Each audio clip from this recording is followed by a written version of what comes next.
안녕하세요. 오늘 수요 성역 공부 부활을 살라라고 하는 주제로 6번의 수요 성역 공부를 시작하는데 오늘 그 첫날입니다. 기도하면서 시작하도록 하겠습니다. 사랑의 하나님, 저희가 이 부활을 살라라는 주제로 에베소서의 말씀을 나누고자 합니다.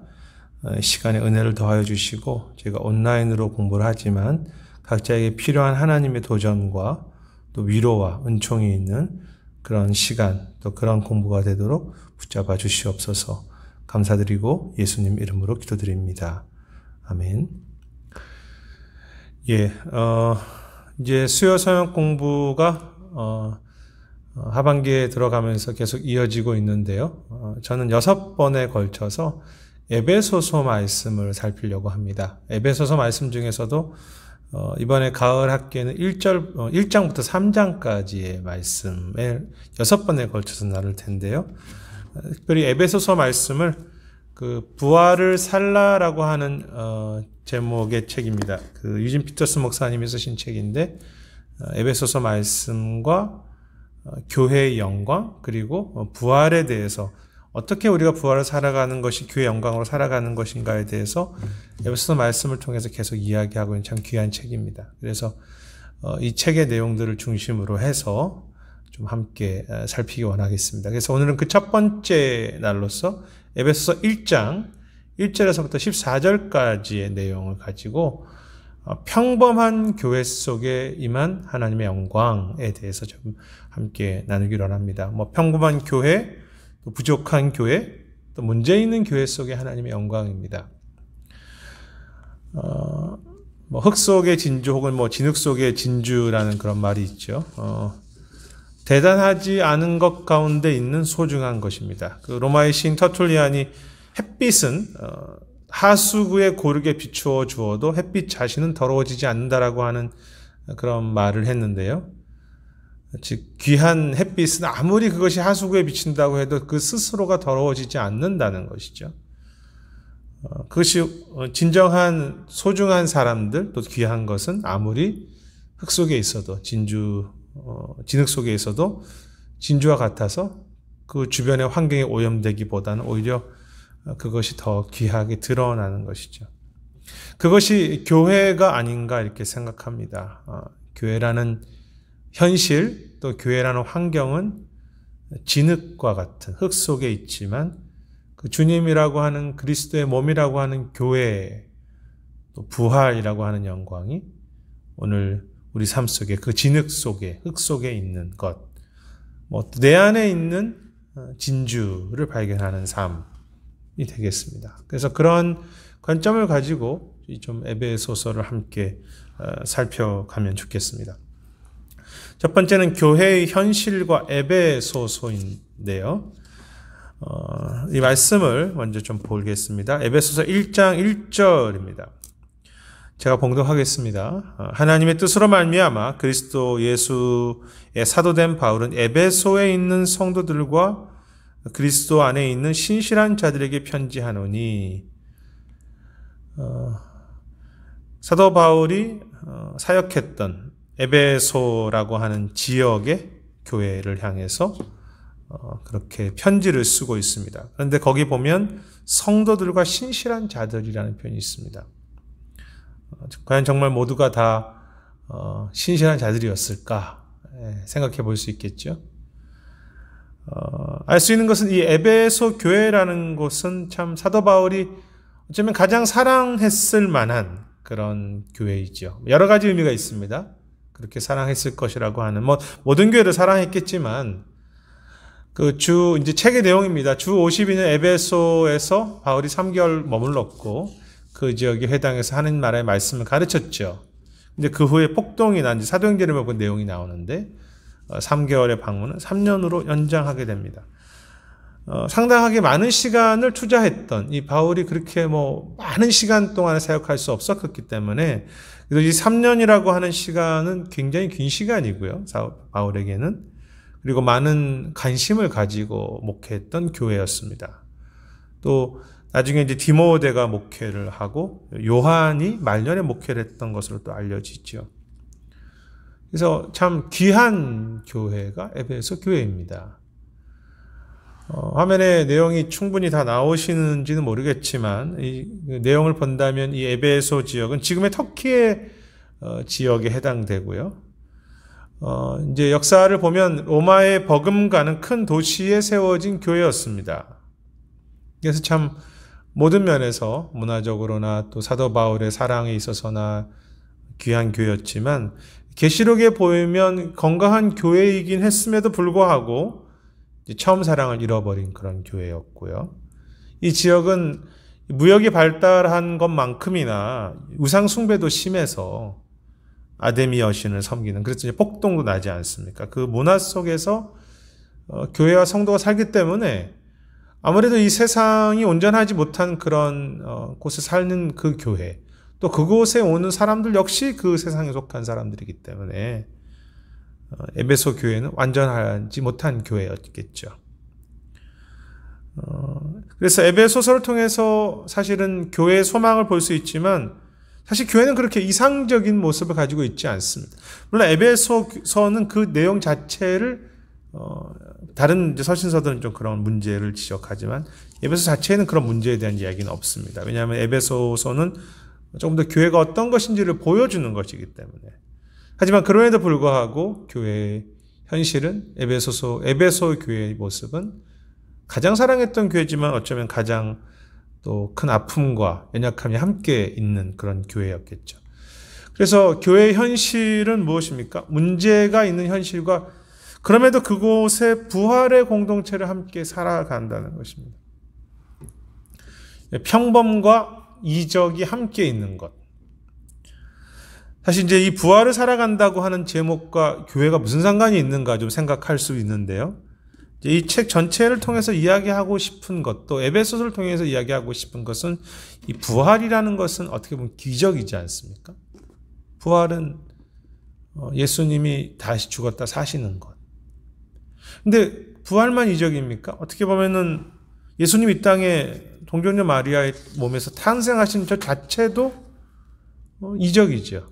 그런데 그 부활의 놀라운 이적, 성육신의 이적이 아주 평범한 그리스도의 몸을 통해서 오셨고 또 그 부활도 그냥 큰 것만이 아니라 작은 곳에 임하면서 제자들과 함께 하시고 그들에게 먹이시는 모습으로, 그러니까 평범과 이적이 함께하는 것이 부활을 오늘 내가 살아간다는 것이지.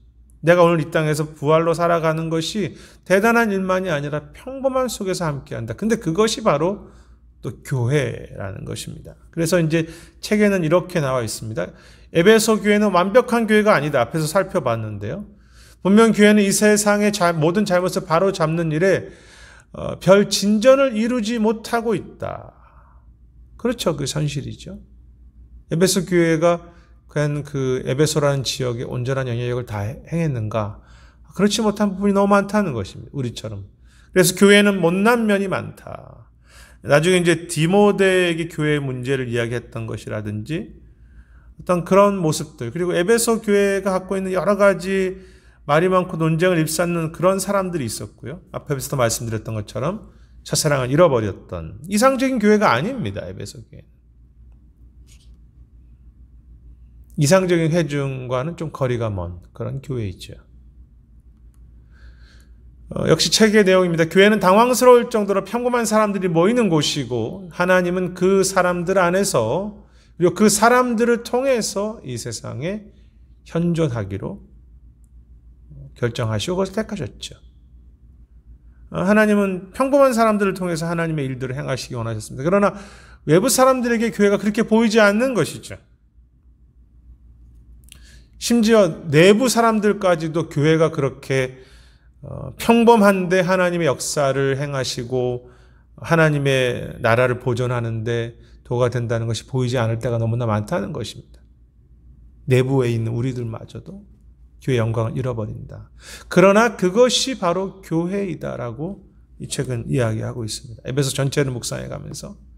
그러면서 하나님은 자격이 없고 죄 많고 흠 많은 남자와 여자들을 제쳐놓으시고 일하시지 않는다. 실제로 많은 사람들이 교회의 무력함에 대해서 또 자신과는 별 상관없다는 생각하면서 교회를 무시해버리고 우리 교회 안에 있는 사람들조차도 별다른 교회에 대한 소망을 갖지 못하지만 그래서 교회를 얕잡아 보죠. 그게 우리의 모습이지 않습니다. 하지만 하나님은 그러한 참 평범하고 약한 교회를 통해서 하나님의 그 일들을 이루어 가시는 것입니다. 이제 앞에서 잠깐 언급했던 것처럼 부활과 이 기적, 부활의 기적이 평범한 예수 그리스도의 인간의 모습으로 또 이렇게 이루어졌던 것처럼 예수님의 탄생하신 것과 예수님의 몸인 교회는 비슷하다는 것입니다. 예수님이 이 땅에 오신 것도 아주 옥수로 아주 낮은 자로 오셨는데 그 속에 신비한 것이 있는 것처럼 예수님의 또 다른 성육신, 교회이죠. 이 교회도 평범하다는 것입니다.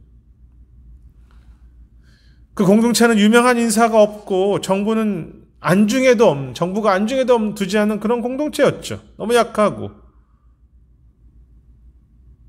대단한 것이 없는 공동체. 그런데 대단한 것이 없는 예수님의 그 육신을 통해서 그 하나님의 기적의 성육신의 그 하나님 되심이 이루어졌던 것처럼 대단하지 않은 교회의 모습들을 통해서 하나님은 오늘도 그분의 일을 이루어 가시는 거죠. 그러니까 이제 이 책에서도 하나님은 이 그리스도의 몸의 기적과 예수님의 기적을 똑같이 접근해 간다. 조금 어려운 이야기지만 그래서 그것은 기적처럼 보이지 않는 기적이고 무력하고 연약하고 하찮은 모습으로 주어진 기적이었다. 참 귀한 말입니다. 기적처럼 보이지 않는 기적. 하찮아 보이는 기적. 주변에 널려진 평범한 교회의 모습과 별로 다를 바가 없다. 우리들의 현실이죠. 바울이 기록한 1세대 교회는 전혀 낭만적이지 않다. 초대 교회는 결코 낭만적이지 않다. 우리가 계속 살펴보고 있는 부분이지 않습니까? 예수님이라는 분도 기적처럼 보이지 않지만 기적이고 예수님의 몸도 예수님의 부활도 우리에게 오늘 기적처럼 보이지 않지만 그것이 기적으로 볼 수 있는 것. 결코 낭만적이지 않은 그 1세기의 교회 속에서 하나님의 영광을 함께 발견해가는 아니 오늘 우리들의 삶 속에서도 그것이 교회일 수 있고 또 성도들의 삶일 수 있지만 그 평범한 속에서 하나님의 기적을 발견해가는 것. 하나님은 우리에게 예수님이라는 기적을 주시지 않았습니까? 그러나 그 기적은 정치적으로나 종교적으로나 문화적으로 아무런 지지도 받지 못하는 그런 어떤 위험한 예수님의 모습으로 가난하게 태어나시고 무력한 모습으로 십자가에서 죽으시는 모습으로 그 예수님의 기적은 보존되고 있는 것이죠. 예수님이 태어나신 세계 또 그 연약함, 가난 그 세계를 떠나시지 않고 하나님은 하나님의 일들을 행하셨는데 그것은 교회도 마찬가지라는 것입니다. 성령은 거룩함의 아름다움을 갈망하는 재능 있는 남자와 여자들을 모아 엘리트 회종으로 만들 수 있었죠. 정말 거룩함과 온전하고 부족함이 없고 신실한 사람들. 그런데 그렇게 왜 하지 않으셨을까? 왜 교회는 그렇게 문제가 많을까? 그것이 성령의 일하시는 방식이기 때문에 그렇습니다. 평범한 자, 낮은 자, 온전하지 못한 자. 어쩌면 이스라엘도 그런 나라이지 않습니까? 그 구약에서 어떻게 보면 가장 약한 나라를 택하셔서 그렇게 불순종하는 이스라엘 민족을 통해서도 하나님의 그 뜻을 계속 이루어 가시고 하나님의 영광을 보여주시는 것. 그래서 고민이 되는 거죠. 교회는 과연 힘이 있는 공동체일까? 어떻게 해야 하나? 이 불완전한 냄새나는 모습을 보면서 어떻게 해야 되나? 이건 제 생각만이 아니라 여러분들의 생각이지 않습니까? 내가 하나님을 믿지만 내 교회는 싫다. 이런 모습들. 그래서 내가 하나님을 신뢰하지만 그 교회의 냄새나는 모습이 싫기 때문에 나는 교회를 떠나서 혼자 신앙생활을 하겠다. 하지만 그것만큼 또 우리에게 스스로 착각을 주는 것은 없죠. 왜냐하면 주님이 일하시는 방법이 그 안에 있기 때문에. 냄새나고 부딪히고 약하고 전혀 변화가 없어 보이는 그 엘리트가 아닌 평범하고 문제 있는 교회라는 것을 통해서 하나님이 일을 하신다는 것은 참 우리에게 여러 가지 생각을 하게 합니다. 꼭 그 방법을 사용하신다는 것이 참 우리를 겸손케 하는 모습이기도 하죠. 아무튼 교회 현실은 뭐 초대교회나 에베소 교회나 우리 교회나 이 시대 교회나 역사 속의 교회들이나 다 아픔과 연약함이 있습니다. 그렇다면 그러한 형편 속에서 에베소서를 기록한 목적이 무엇일까요? 이제 에베소 교회를 저희가 잠깐 살펴보았고 바울이 사역했던 교회 그리고 완전하지 못한 교회 그 속에서 에베소 교회, 에베소서를 쓰신 목적이 무엇일까요? 물론 이제 뭐 에베소서를 쓰는 배경, 장소 이런 것들을 뭐 제가 다시 잘 많이 살펴볼 수 있겠지만 1절과 2절 그리고 6절을 좀 이제 한번 살펴보겠습니다. 1절은 제가 앞에 봉독했고요. 2절에 보면 하나님 우리 아버지와 주 예수 그리스도로부터 은혜와 평강이 너에게 있을지어다. 이제 바울이 성도들에게 평강을 또 이렇게 이야기하면서 말씀이 시작되고 있습니다. 6절의 말씀을 보니까 이는 그가 사랑하시는 자 안에서 우리에게 거저 주신 바 그의 은혜의 영광을 찬송하게 하라는 것이라. 이제 보면 1절에는 하나님의 뜻이라는 단어가 나오고요. 2절에는 하나님의 은혜와 평강이 나오고 거저 주신 바 6절에는 하나님의 그 영광의 은혜를 찬송하게 하려 합니다. 목적이 무엇입니까?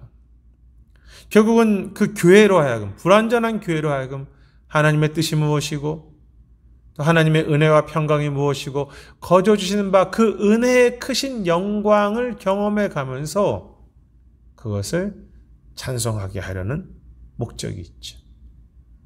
불완전하고 냄새나는 교회 하나님의 뜻은 이것이야.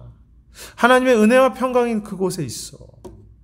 그리고 너에게 거저 주신 바 교회가 완전해서 되는 것이 아니라 거저 주신 바 하나님의 그 그리스도의 몸이라는 그 공동체에 주신 그 은혜의 영광을 경험해 가면서 그 은혜의 영광을 찬송하게 하려 합니다.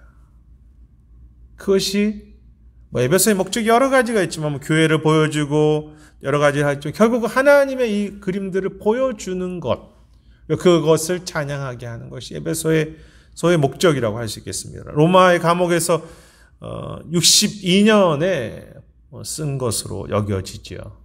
참 그 네 편의 감옥에서의 옥중 서신이 있는데 그 중에 들어가지 않습니다. 어려운 가운데서도 그 에베소 교회가 완전하지 않은 것처럼 바울의 현장도 참 쉽지 않습니다. 그 감옥이라는 현장에서 근데 그 속에서도 다시 하나님의 뜻을 발견하고 하나님의 은혜와 평강과 거저 주신 은혜의 영광을 찬송하게 하는 그 목적. 뭐 우리에게 적용해 간다면 이 에베소서는 오늘 쉽지 않은 내 삶 속에 이 감옥이라는 삶 속에도 주어진 하나님의 뜻, 하나님의 은혜, 하나님의 평강을 바라보면서 그 은혜를 찬송하게 하도록 우리를 이끌어가는 편지.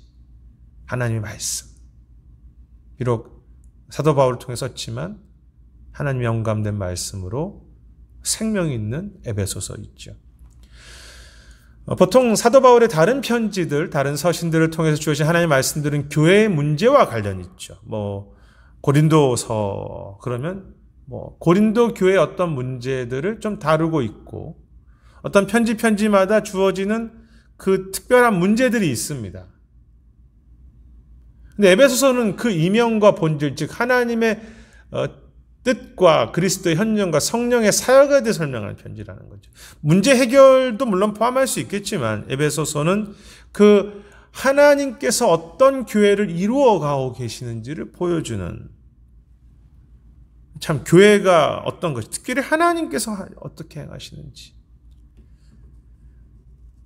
그래서 이제 책에서는 제가 적지 않았지만 하나님이 교회를 빚어가시는 여기 보면은 그 하나님 뜻, 그리스도의 현존, 성령의 사역, 이 성부, 성자, 성령의 일들을 계속 보여준다고 하죠. 그래서 에베소서의 관심사는 교회에서 불가피하게 생기는 인간의 문제들을 다루는 것이 아니라, 물론 이제 뭐 그런 문제들을 다루는 서신도 필요하겠죠. 그런 이제 로마서도 그렇고 에베소서도 그렇고 교회 안에 있는 교회만의 독특한 정체성을 부여해주는 하나님의 영광을 살펴보는 것이다. 현실을 무시하자는 게 아닙니다. 그러나 그 현실 속에 함께 하시는, 그 냄새나는 현장에 함께 하시는 본질이 무엇인가를 보는 게 더 중요하지 않습니까? 교회가 무언가, 원래 교회는 어떤 것인가? 원래 그리스도의 삶은 어떤 것인가? 뭐 내가 부족하고 내가 아프고 연약하고 이런 것도 포함하겠지만 그것보다 나는 원래 누구인가? 인간적인 문제들을 다루는 것을 넘어서 그 본질로부터 시작해서 다시 인간들의 문제로 내려올 수 있도록 하나님의 영광, 특히 교회는 하나님의 영광이라는 것을 초점을 맞추는 거죠. 그것은 우리 삶도 마찬가지지 않습니까? 우리 삶도 인간적인 문제들을 다루어야 하지만 더 중요한 것은 우리가 누구인지, 우리는 어떤 사람으로 존재하는지, 우리 속에 임한 하나님의 영광과 존귀와 기쁨과 약속이 무엇인지를 그것에 집중한 후에 다시 인간적인 문제로 가야 하는 것이지, 인간적인 문제를 해결하기 하는 그 과정 속에 이것도 덧붙이고 저것도 덧붙이고 하는 것은 아니라는 것이죠. 내가 아무리 부족해도 우리는 하나님의 성전이고요. 내가 아무리 실수하고 약하고 아파도 그리스도의 부활의 생명이 내 안에 살아서 움직이는 그런 사람들. 이제 그것을 그 정체성을 다시 회복하고 나서 세상으로 가야 하는 것이죠. 앞에서도 얘기했지만 교회는 여러 가지 면에서 못난 면이 많습니다. 그럼에도 왜 교회를 고집하는가? 뭐 교회를 유지하기 위해서, 뭐 교회 오면 함께 예배드리는 게 편하기 때문에 왜 교회를 고집하는가? 이 뭐 코비드가 나와서는 이제는 모일 필요도 없는 교회가 되었고, 이제는 교회라는 공동체가 항상 뭐 우리에게는 불필요한 것처럼 이야기하지만 왜 교회 문제가 많고 어려운 교회를 고집하는가? 예수님 이 땅에 시작하신 하나님 나라를 사람들의 이야기를 통해서 들려주기 위해서, 그 나라의 존재를 물리적인 방식으로 보여주기 위한 하나님의 세우신 전략이 바로 교회이기 때문에 교회를 사랑하고 또 교회를 저희가 통해서 하나님 나라를 이루어가는 것이죠. 물론 뭐 그 교회는 꼭 이런 우리들의 물리적인 교회만이, 유형적인 교회만이 아니라 두세 사람이 모인 곳도 될 수 있고, 또 우리가 어떤 식으로든 공동체를 이뤄갈 수 있지만 더 중요한 것은 전체 교회를 향한 하나님의 그 소망에 대해서는 우리 그 영광을 기억하고 있는가, 아니면 어떤 내 필요나 내 상황에 따라서 교회를 이렇게 저렇게 바꾸어 가려고 하는가. 교회는 그 나라의 완성된 모습이 아니라 그 나라가 오늘 여기 있음을 보여주는 증거가 교회이지요. 그래서 하나님 나라가 여기 있구나 하는 것을, 하나님은 이 부족한 완성되지 않은 그리스도의 몸을 통해서 드러내기 원하셨고, 또 그 과정 속에서 하나님께서 우리를 만들어 가시면서 그리스도의 나라가 여기 있음, 영광이 있음을 보여주기 원한다는 것이죠. 그래서 저도 이번에 다시 에베소서를 묵상하면서 그 부활로 산다는 것이 무엇인지, 그리고 하나님의 영광이 함께하는 하나님의 나라가 있음을 보여주는 이 교회의 귀함에 대해서, 뭐 교회가 중요하다는 건 다 모르지 않지만 나에게 유익하기 때문에 교회가 중요하다, 이것도 중요하게 필요하겠지만 이 교회가 하나님의 영광을 드러내는 참 이 땅의 도구라는 것을 저희가 기억해 가면서 어떤 식으로든 그 교회의 소중함과 그 영광과 그것을 품고 경험해 가는 그런 것을 좀 목표하는 되었으면 좋겠다는 마음이 저는 이 공부 가운데 있고요. 또 저도 이 공부를 계속해 가면서, 또 책을 읽어 가면서, 에베소서를 다시 묵상해 가면서 그러한 하나님 나라가 여기 현존하는 것을 내가 교회를 통해서 경험해 감격했다, 뭐 그런 마음이 있습니다. 그래서 이 에베소서가 소개하고 있는 교회의 불완전함을 인정해 가면서 그 속에 하나님의 영광과 그 부활의 삶을 어떻게 좀 살아갈 수 있을까? 쉽지는 않은 것 같습니다. 우리가 이것을 뭐 안다고 하는데 쉽지는 않지만 그래도 다시 한번 그 진리 앞에 들어가는 것이 필요하겠죠. 그래서 오늘 본문에서 드러나는 하나님의 영광과 그 진주가 무엇일까요? 이제 앞부분에서는 자기가 전체적으로 에베소 교회라든지 또 불완전한 교회 모습, 또 에베소서를 쓴 목적, 이 땅에 하나님의 은혜, 이 교회 안에 주신 하나님의 뜻, 그것을 발견하고 그것을 찬양하게 하려는데, 그렇다면 좀 더 구체적으로 들어가서 오늘 본문 안에서 발견할 수 있는 그 하나님의 영광이 무엇인가 이제 살펴보는 것이 두 번째 부분이 되겠는데요. 교회 속에 임한 영광, 평범함 속에 임한 부활이라고 표현할 수 있겠습니다. 그래서 교회를 향한 영광과 부활 이야기인데요. 오늘 본문에서 이제 나중에 뒷부분에서 이야기가 나오겠지만 세 번에 걸쳐서 반복되는 구절이 있습니다. 그것이 이제 6절하고 14절, 15절입니다. 6절을 제가 읽었으니까 제가 14절과 15절을 읽겠습니다. 14절입니다. 이는 우리의 기업의 보증이 되사 그의 영광, 그의 얻으신 것을 속량하려고 그의 영광을 찬송하려 함이라. 구절이 조금 잘못됐네요. 12절하고 14절입니다. 이는 우리가 그리스도 안에서 12절입니다. 전부터 바라던 그의 영광을 찬송하게 하려 함이라. 이 세 번에 걸쳐서 6절에 나와 있고요. 12절과 14절에 걸쳐서 그의 영광을 찬송하려고 한다는 것이 반복해서 등장합니다. 부족한 교회를 통해서 하나님의 영광이 임하였고 그것을 찬송하게 한다. 이제 앞부분에서도 이 부분을 이야기했는데요. 그러니까 부족한 교회에 하나님의 영광이 드러나게 하신다. 그것을 찬송하게 하신다는 것이 이제 하나님께서 행하시는 그 이제 전체적인 것을 들어가는 하나의 문과 같은 것이죠. 그래서 앞부분에 대한 이야기에 조금 반복이 될 수 있겠지만 교회는 아무리 속되고 남용되고 있을지라도 어디에서나 언제나 하나님의 일로 존속시켜주는 연속성이 있는 바다와 같은 깊은 교회이다. 예. 이게 수많은 나쁜 일들이 있지만 그럼에도 불구하고 교회는 하나님의 영광을 경험하게 하고 하나님의 영광을 드러내게 하는 그런 깊은 바다와 같은 바다같이 깊은 교회이다. 그러면서 이제 저희가 부활에 대한 이야기를 앞에도 하지 않았습니까?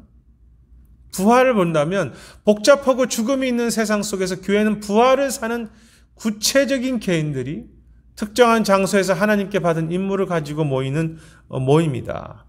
즉 우리도 역시 부활을 사는 것이 쉽지 않지만 그 부활을 경험해가고 그 부활을 살아가는 것이 우리의 삶의 존재인 것처럼 교회도 그렇게 부활을 사는 사람들이 모여 있다는 것입니다. 그래서 부활을 산다는 것, 이 책의 주제이기도 한데 부활을 산다는 것은 부활의 생명, 죽음을 이기신 생명, 또 예수님의 그 생명을 믿고 거기에 동참하겠다고 의도적으로 선택하는 것이다. 여러분 부활을 믿으시지 않습니까? 저도 믿습니다. 부활이 오늘 내 안에 존재하는 것도 믿으십니까? 예수님이 부활하셔서 내 안에 사신다. 그렇기 때문에 오늘 내가 부활을 살아가는 것이죠. 새로운 생명을. 부활의 새 생명을 살아가는데 우리의 삶은 죽음이지 않습니까? 근데 그 속에서도 내가 부활에 예수님의 생명에 동참하는 것. 그러니까 그 부활을 살아가는 것이 내 개인의 삶에서 연결돼서 교회로 연결돼 본다면 교회 역시 죽음의 모습이 많지만 실제로 교회가 부흥했다가 넘어지기도 하고 또 좀 건강한 교회는 또 시간이 지나면 아파하기도 하고 그렇지만 그 교회 속에 흐르는 하나님의 영광을 계속해서 살아가야 한다는 것이죠. 어떻게 내가 그걸 믿고 거기에 동참해 가면서 교회는 이런 아픔이 있지만 여기서 우리가 교회에 대해서 그냥 내려놓을 것이 아니라 교회는 하나님의 영광을 찬송하도록 부르신 곳이고 그것이 가능하게 하신다 하나님께서.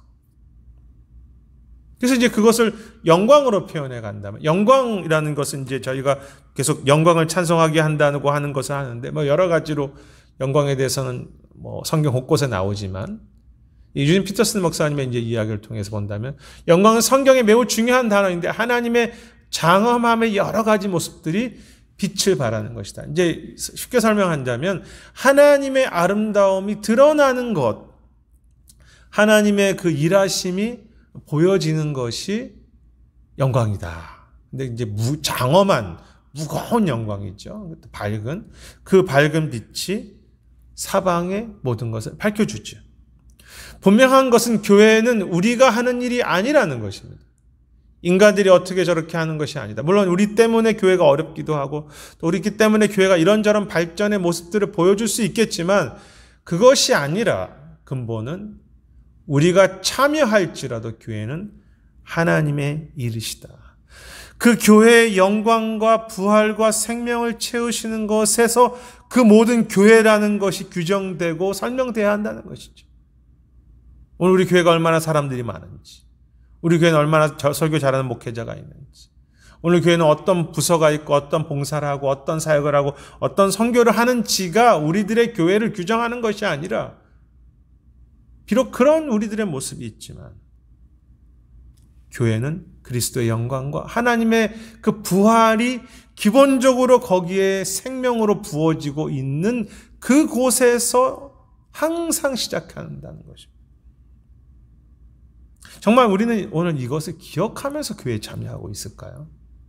교회의 영광, 하나님의 부으신 교회의 영광을 나는 얼마나 신뢰하면서 교회에 참여하고 있습니까? 우리 교회가 다른 교회보다 좀 나아. 우리 교회는 다른보다 좀 더 우수해. 그런 정도라. 아니면 왜 우리 교회는 아직까지 이것도 안 될까? 이런 정도의 차원에서 내가 교회를 접근하고 우리가 이 모양 저 모양으로 교회들 좀 잘해보고 멋있게 해보고 또 더 부흥시켜. 이런 차원에서 우리가 접근하고 있는 것이 다인가? 물론 그것이 포함되겠죠. 그것이 없다면 교회를 위해서 우리가 순종이 필요 없겠지만. 그렇지만 그런 것들은 하나의 우리가 계속해서 주어질 우리의 순종의 과제이고 더 중요한 것, 영광스러운 교회. 하나님의 영광이 이 부족하고 냄새나는 교회들에게도 지금도 그 빛을 발하고 있는 것을 우리는 얼마나 신뢰하는가이죠. 참 이것을 생각할 때마다 감사하기도 하고 또 참 회개하기도 하죠. 우리가 대단하다고 그 주님의 영광의 빛을 함부로 말할까? 함부로 교회의 영광을 제한하고 있는 모습들. 그러면서 이 에베소서를 1장 본문을 시작하면서요. 이제 본문 공부가 지금 좀 될 텐데 중요하게 이야기하는 것이 교회를 향한 하나님의 일하심 7가지 동사입니다. 이제 이 부분이 어떻게 보면 그냥 본문 자체로 보자면 참 중요한 이 2-2번인데요. 3절부터 10절에 보면 총 7가지의 동사가 나옵니다. 제가 본문을 다 읽지는 않겠지만 이제 미리 답을 좀 본다면요. 3절을 한번 보시면 하나님께서 하시는 동사는 이제 7가지로 표현되어 놓은 것이죠. 하나님께서는 신령한 복을 주셨다라고 되어 있고요. 4절에서 보면은 우리를 택하셨다고 되어 있습니다. 그리고 이제 5절에 가보시면 우리를 예정하셨다라고 되어 있고요. 그리고 6절에 가보면 거저 주셨다라는 표현이 있습니다. 그리고 8절에 가보면 넘치게 하셨다. 넘치게 하신다. 그리고 9절에 보면 우리에게 알리셨다. 그리고 10절에 가면 우리를 통일되게 하셨다. 이게 다 하나님이 주어인 동사입니다. 그러니까 이제 유진 피터스는 바울의 이 7가지 동사를 집중하면서 마치 대포를 쏘는 것 같다. 하나님께서 에베소서 시작하면서 하나님이 복도 주시고 택하시고 예정하시고 거저 주시고 넘치게 하시고 알리시고 통일되게 하시는 이 거대한 대표를 쏘면서 시작을 하는 에베소서이다. 그것이 교회다. 하나님이 끝없이 택하시고 예정하시고 이 얼마나 모든 것들이 귀합니까? 이제 그 책의 내용에 이제 그런 것들이 나오는데요. 찬송하리로다라고 시작해서 영광으로 끝나는 14절로 끝나는 이 이제 큰 기도문 영광송이라고 하는데 이것이 한 문장으로 되어 있다는 것입니다. 이게 참 그래서 어떻게 보면 쉽지 않은 문장이라고 이야기하는데 어떻게 이렇게 긴 우리 지금 오늘 살피는 본문이 한 문장인데 이 도입부 이 큰 문장 한 문장은 신약 성경에 나오는 유대인들의 글 중에서 가장 훌륭한 찬양과 기도다고 그렇게 이제 표현합니다. 또 많은 사람들이 그렇게 인정을 하죠. 유진 피터스만이 아니라 놀라운 찬양이다. 이 창조와 구속에서 대단한 하나님 행동하시는 한 분 하나님을 찬양하는 내용이라는 거죠. 7가지 모든 행동들이 사실은 하나님의 일하심이 우주의 모든 창조와 구속에 대한 행동하신 하나님을 찬양하는 것인데, 조금 이제 본문의 어려운 이야기죠. 명사와 동사, 부사와 형용사, 전치사와 접속사를 통틀어서 이제 헬라어 기준이겠죠. 201개의 단어가 바울의 펜끝에서 쏟아져 나오는 이 단어 하나, 되어 있는 이 하나의 문장은 하나님의 포괄적인 구원이 마치 이렇게 행진하는 모습을 보여주는 것 같다. 제가 표현을 제가 다 담아낼 수는 없지만 굉장히 감격스럽게, 이리 많은 단어들을 한 문장으로 만들어서 마치 7개의 큰 대포를 큰 포를 쏘는 것 같은 느낌으로 하나님이 행하시는 것을 노래하는데, 그것이 어디에? 교회 안에, 성도들 안에.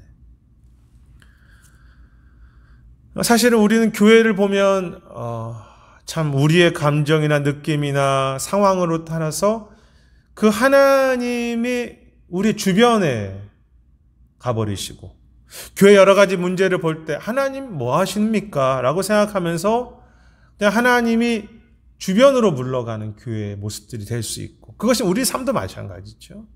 급할 때 하나님을 구하고 예배할 때 하나님을 찬양한다고 하지만 사실은 이 가장 중심에, 가장 도입부터 그 하나님의 7가지 큰 역사하심에 대해서 찬양하고 소망해 가면서 오늘 우리에게 하나님 예수 그리스도는 부활이 그냥 막연한 추상적인 고백이 아니라 정말 그 대포를 쏘는 것 같은 부활의 소망이 내 삶에 계속해서 핵심이 되어가는, 삼위일체 하나님의 일하심이 내 삶의 핵심이 되고 교회의 핵심이 되는 것, 그것에 우리가 살아가는데 사실 우리는 그것과 거리가 멀게 하나님의 영광, 하나님의 일하심은 다 인정하지만 사실은 그것을 배제하고 오늘의 우리의 모습 때문에 교만하기도 하고 오늘 우리의 모습 때문에 낙망하기도 하죠.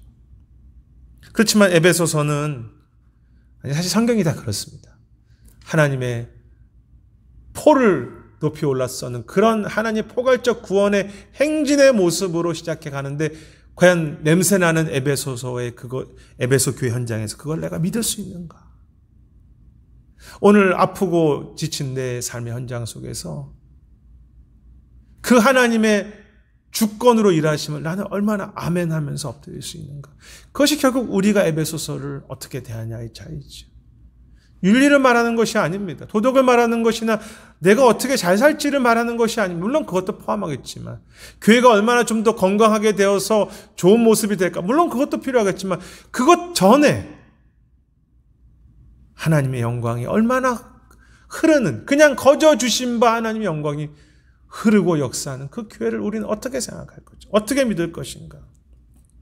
7가지 동사에 대해서 이제 계속 설명이 있는데 그거를 다 살필 수는 없겠습니다. 내용이 되게 많으니까요. 그 중에서 2가지만을 본다면 주다라는 표현이 있지 않습니까? 앞에 이제 준다는 말은 은혜라는 명사를 동사한 것이라고 하죠. 그래서 부어주셨다라고 번역하고 있는데, 이 유진 피터슨 자신이라고 한다면 흠뻑 적시다 정도의 의미로 택하겠다. 혹은 은혜로 은혜를 주시다라는 정도의 표현을 시도할 수 있을 것이라고 말합니다.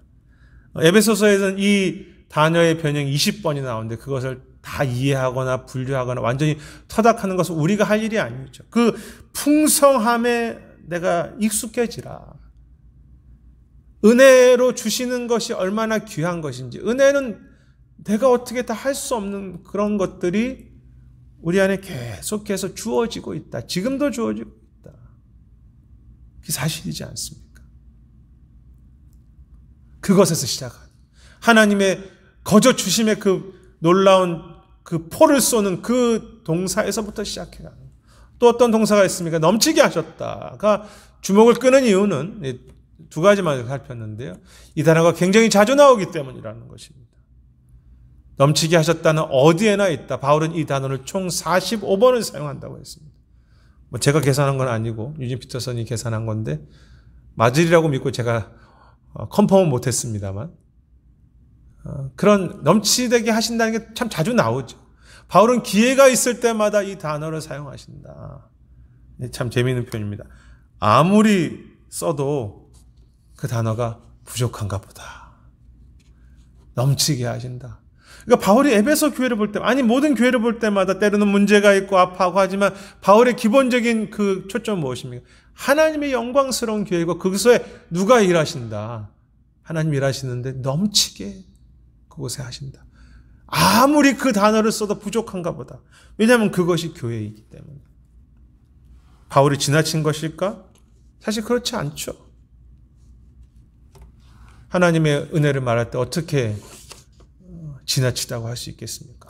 아무리 고백해도 또 거둬주시는구나. 참 엎드릴 수밖에 없는데요.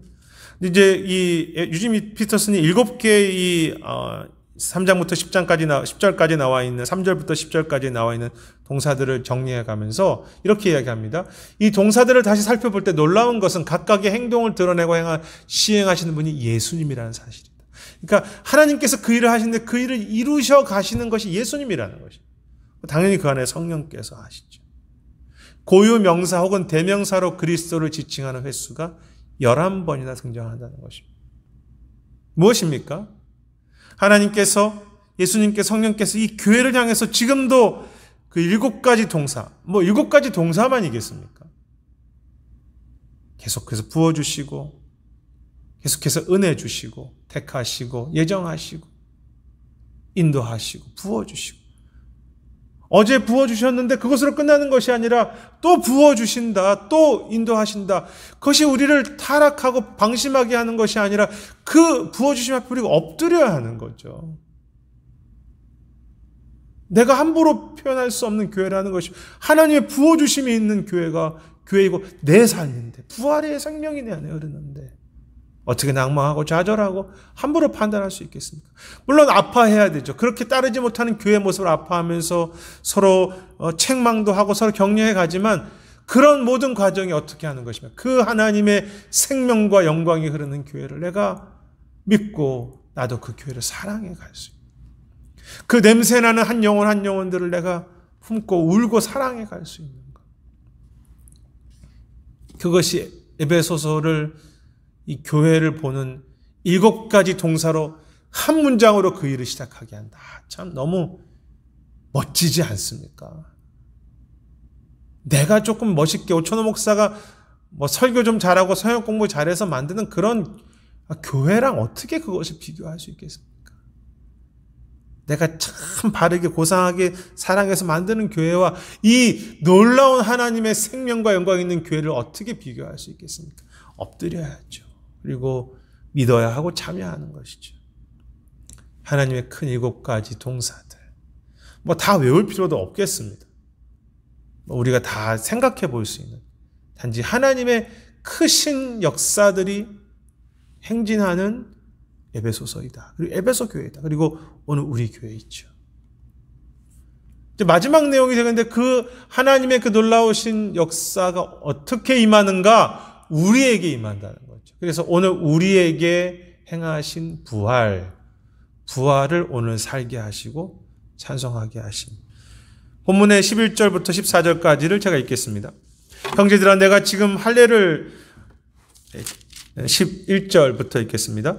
모든 일을 그의 뜻의 결정대로 일하실 이는 계획을 따라 우리가 예정을 입어서 그 안에서 기업이 되었으니 이는 우리가 그리스도 안에서 전부터 바라던 그의 영광의 찬송이 되려 함이라.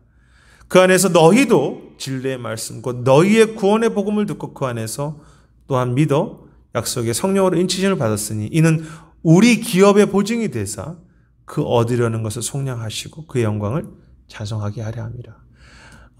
다 어떻게 된 우리에게 너희에게 이것이 임했다는 것입니다. 계속 우리라는 표현이 계속 나옵니다. 이 에베소 교회 이 서서히 계속 나오는 것이 우리죠.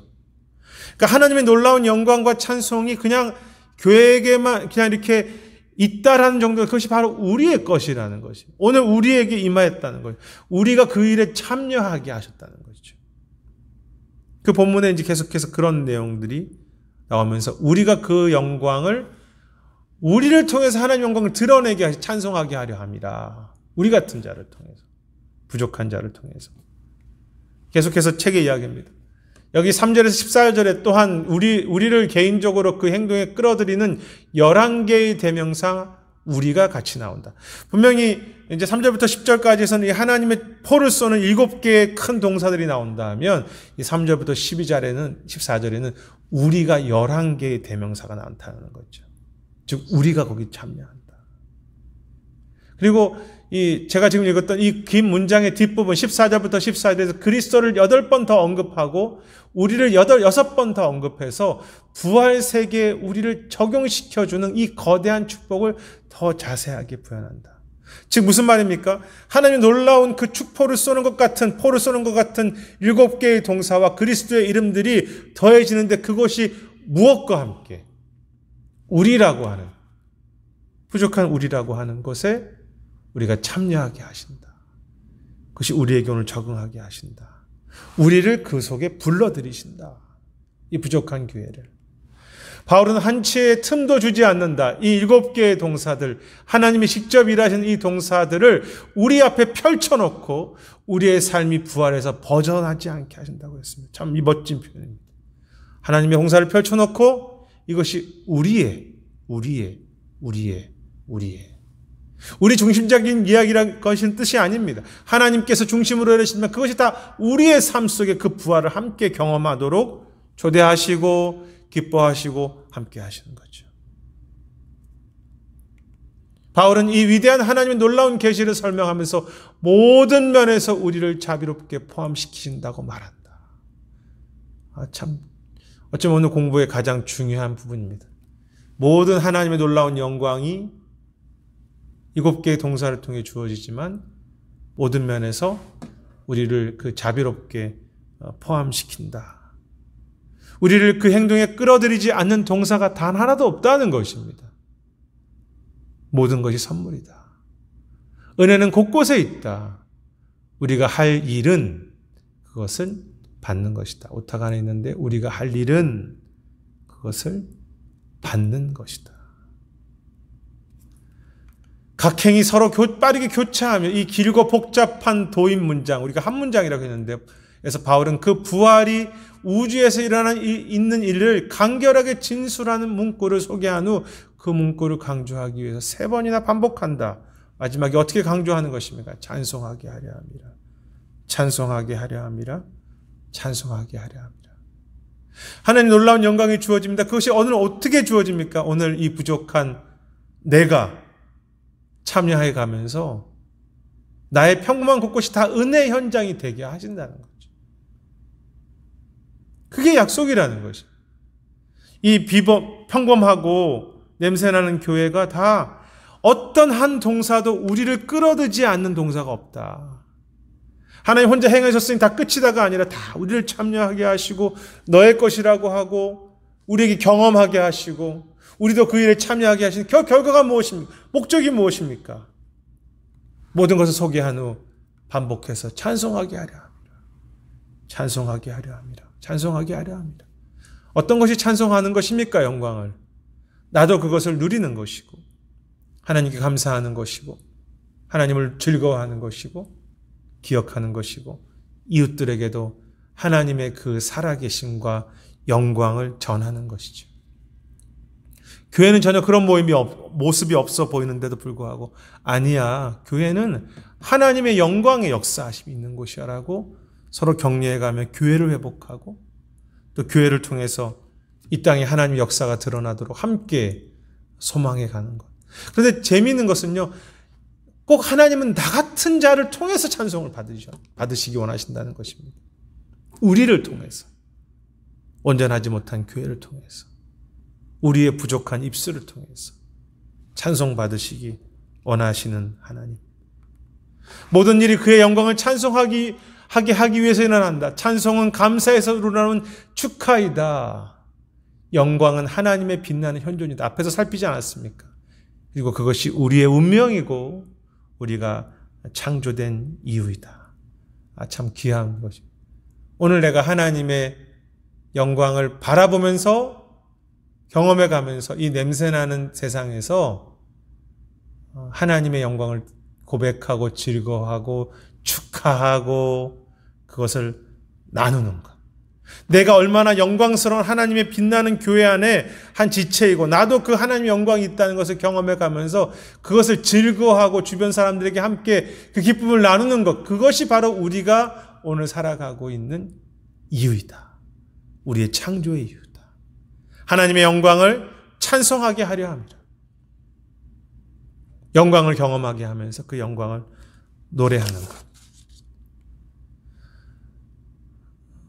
우리는 어떤 존재입니까? 하나님의 영광이 임하여서 그것을 나누도록 우리에게 부르신 존재이고, 교회는 하나님의 영광을 품고 그것을 나누면서 살아가는 영광스러운 존재이죠.